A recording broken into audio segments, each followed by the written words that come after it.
গ্রামের বাড়িতে মায়ের বাৎসরিক পুজো, তাই যে যে প্রান্তেই থাকুক না কেন মায়ের টানে আজ প্রায় সবাই একজন। আসামের ব্রহ্মপুত্র নদীর তীরে থাকা এই ছোট্ট শহরটির নাম মানকাচর। নমস্কার, আমি উর্বি। আমার নতুন একটি ভিডিওতে তোমাদের সকলকে অনেক অনেক ভালোবাসা। চলো আজ তোমাদের দেখাবো আমাদের গ্রামের বাড়িতে কাটানো, অথবা বলতে পারো আমার শ্বশুর বাড়িতে কাটানো একটি সুন্দর দিন। প্রতি বছর এই দিনটিতে আমরা বাড়ির প্রত্যেকে মিলে মায়ের আরাধনা করি। চলো তাহলে দিনটা শুরু করছি, দেখতে থাকো, আশা করি তোমাদের ভালো লাগবে। কাকিমণি কি চলতেছে? এটা আমাদের সেটা এখন এই যে আমরা বিল্লপত্রগুলো ঠিক করছি। আচ্ছা, তো এটা হচ্ছে আমাদের নিয়ার অ্যাবাউট 58 ইয়ার্স বাৎসরিক পুজো। কাকিমণির থেকে তোমরা শুনতেই পারলে, প্রায় 58 বছরের পুরনো পুজো। সবাই মিলে হাতে হাত লাগিয়ে জোর কদমে পুজোর তোড়জোড় চলছে। ওদিকে রাতে পুজোর জন্য ভোগের রান্না বসে গেছে, তাই দুজন কাকিমা ভোগের সবজিগুলো অমান্য করছে। তবে প্রথমেই হবে ঠাকুর ঘরে নারায়ণ পুজো, আর এই প্রথমবার প্রণয়ের নামে সংকল্প হচ্ছে। ইনি হচ্ছেন ছোট কাকু। ইনি এত বছর ধরে আজ অবধি মন্দির এবং মাকে আগলে রেখেছেন।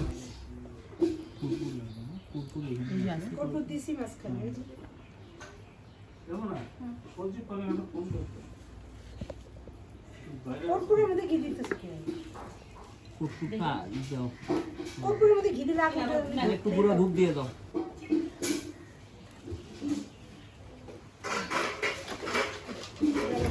এই যে বাজাচ্ছে।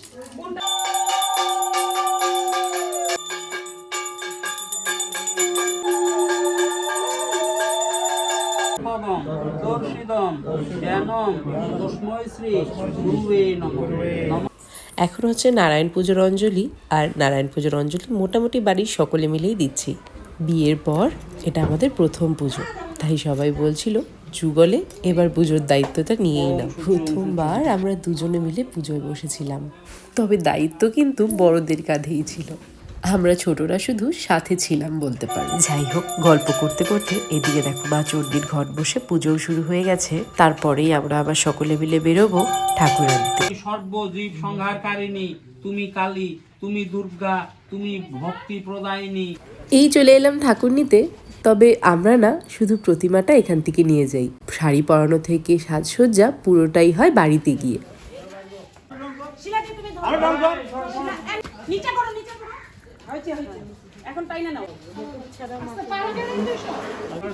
আপাতত ঠাকুর বাইরেই থাকবে, যেমনি পড়লাম সাজানো হবে। আর এদিকে দেখো ভোগের ঘরে ভোগের রান্নার তোড়জোড় শুরু। প্রায় বহুদিন পর মনে হয় কাঠের জ্বালানিতে রান্না হতে দেখছিলাম, বেশ ভাল লাগছিল। গল্প করতে করতে চলে এলাম ওপরে। এখানে চেয়ারগুলো ভালো করে মুছে রাখছে, কাল সকাল থেকেই তো লোকজন আসা শুরু হবে। আর প্রসাদ খাওয়ার ব্যবস্থা করা হয়েছে ওপরের এই হলরুমটাতে। হলরুমটা বেশ অনেকটা বড়, তাই অনেকগুলো টেবিলই একসাথে ধরেছে। যাই হোক, এবার যেহেতু আমরা খুবই শর্ট টাইমের জন্য এসেছিলাম, তাই তোমাদেরকে আর হোম ট্যুরটা দিতে পারলাম না। তবে চলো তোমাদেরকে দেখাই এই বাড়িতে আমার খুব কাছের একটা জায়গা। ব্যালকনির বাদিকের রুমটাতে আমরা ছিলাম, আর রাতের বেলায় আমরা দুজনে না ঘুমিয়ে আমি আর প্রণয় এখানে এসে দাঁড়িয়ে থাকতাম। সত্যি বলছি, জানো তো, পরিবেশটা এত শান্ত আর স্নিগ্ধ, ওখানে দাঁড়ালে যেন আর ঘরে যেতে ইচ্ছে করে না। ছোটবেলায় খানিকটা সময় প্রণয় মানকাচরে কাটিয়েছে, তাই ওর বেশ দুষ্টু মিষ্টি স্মৃতিও জমে রয়েছে, সেগুলোই গল্প করে শোনাতো আমায়। যাই হোক, গল্প করতে করতে অনেকটা দেরি হয়ে গেল। নিচে এসে দেখছি এখানে সুপারি কাটছে কালকের জন্য। ওদিকে একজন দাদা বেলুন দিয়ে সুন্দর করে মন্দিরের গেটটা সাজিয়ে তুলছে।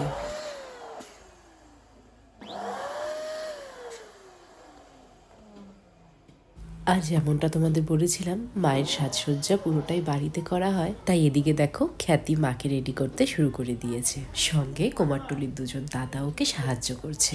ওদিকে বেশ খানিকটা সময় পর ওই সন্ধে সন্ধে মতো তখন উঠোনে শুরু হলো শনি মহারাজের পুজো। আর এবছর যেহেতু আমাদের ছোট কাকু ছুটি নিয়েছে, তাই প্রতিটা পুজোর সংকল্প হচ্ছে প্রণয়ের নামে। ওদিকে মা মোটামুটি তৈরি হয়ে গেছে, এবারই শুরু হবে মায়ের বরণ। প্রথমে করছে ছোট কাকিমণি। ওরা যারা উপোস আছি একে একে সকলেই বরণ করে নেব।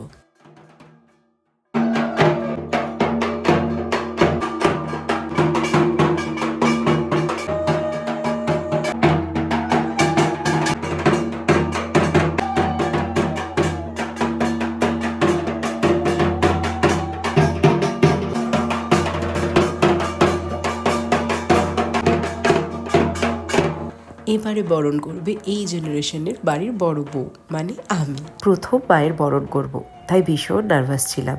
তবে বড়রা ছিল, দেখিয়ে দিচ্ছিল।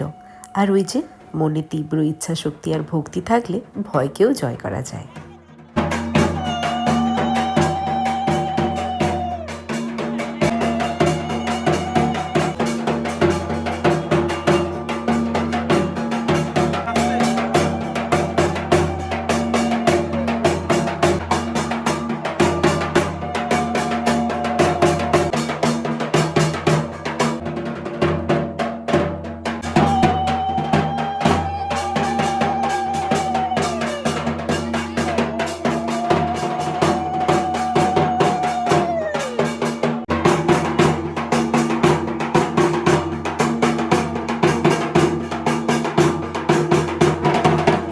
আমার বরণ করা হলো, এবারে বরণ করছে পিসিমণি। এটা আমাদের শিলা পিসি।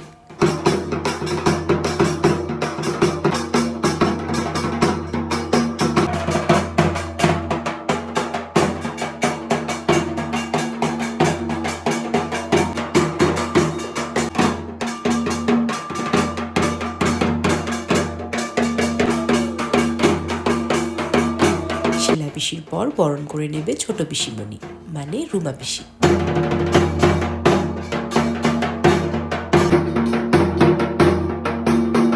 বরণ শেষে এবারে সকলে মিলে মাকে মন্দিরে ঢোকাচ্ছে।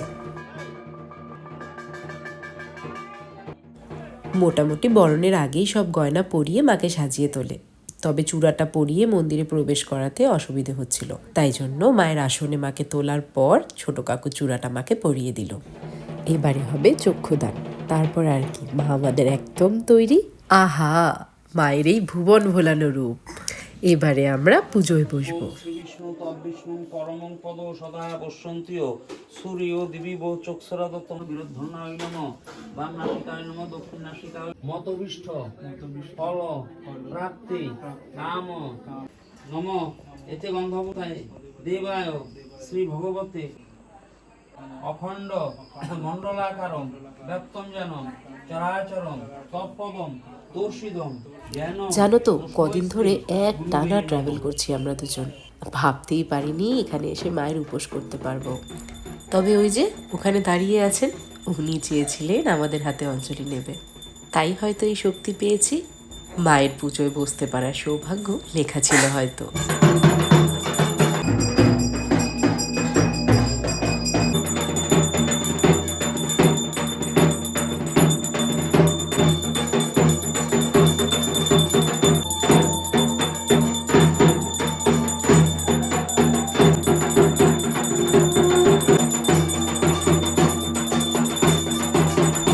এবারে সন্ধি পুজোর 108খানা প্রদীপ সকলে মিলে জ্বালানো হলো।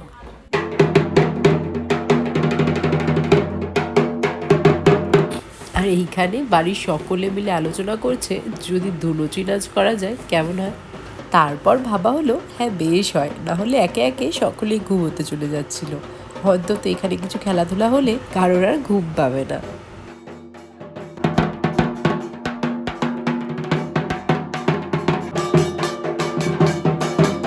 প্রথমেই ধুনুচি দিয়ে আরতি করছে পিসিমণি মানে শিলা পিসি।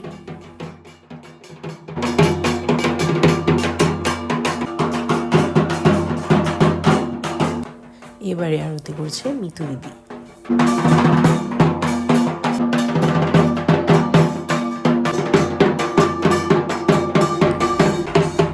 পুজো প্রায় শেষ পর্যায়ে, শুরু হলো হোম।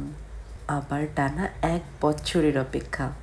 দুর্গা শিবা ক্ষমা ধাত্রী সদা ঐশ্বহা কালী ভদ্রকালী কপালিনী দুর্গা শিবা ক্ষমা ধাত্রী সদা ঐশ্বহা। পরদিন সকাল থেকেই প্রসাদের তোড়জোড় শুরু। এখানে ভাজা হচ্ছে গরম গরম কচুরি। আবার ওদিকে গরম গরম ঘিয়ে ভাজা জিলিপির গন্ধে বাড়িটা মোমো করছে। কোথাও আবার ফুলকো ফুলকো লুচি ঝপঝপ করে ঝুড়িতে পড়ছে। আমরা আবার সকাল সকাল তৈরি হয়ে চলে গেছিলাম মানকাচরের কামাখ্যা মন্দির দর্শন। বাড়িতে ফিরে দেখছি নিমন্ত্রিতরা সবাই আসা শুরু করে দিয়েছে। পুরো বাড়িটা গম গম করছে, বেশ ভালো লাগছে। আর প্রসাদ খাওয়ার ব্যবস্থা হয়েছিল উপরে, তোমরা দেখেইছো, তো সেটার আর ভিডিও নিতে পারিনি। আর প্রসাদে কি কি ছিল সেগুলো মোটামুটি তোমাদের দেখিয়ে দিলাম। আশা করবো ব্লগটা দেখতে তোমাদের ভালো লেগেছে। যদি ভালো লেগে লেগে থাকে লাইক আর কমেন্ট করে আমায় জানিও। ফেসবুক থেকে দেখলে পেজটা ফলো করে দিও, আর ইউটিউব থেকে দেখলে আমাকে সাবস্ক্রাইব করে পাশে থেকো। ভিডিওটা চাইলে তোমাদের প্রিয়জনদের সাথে শেয়ার করতে পারো। দেখা হচ্ছে নতুন একটি ফ্রেশ ব্লগে, ততক্ষণের জন্য ভালো থেকো সবাই, টাটা।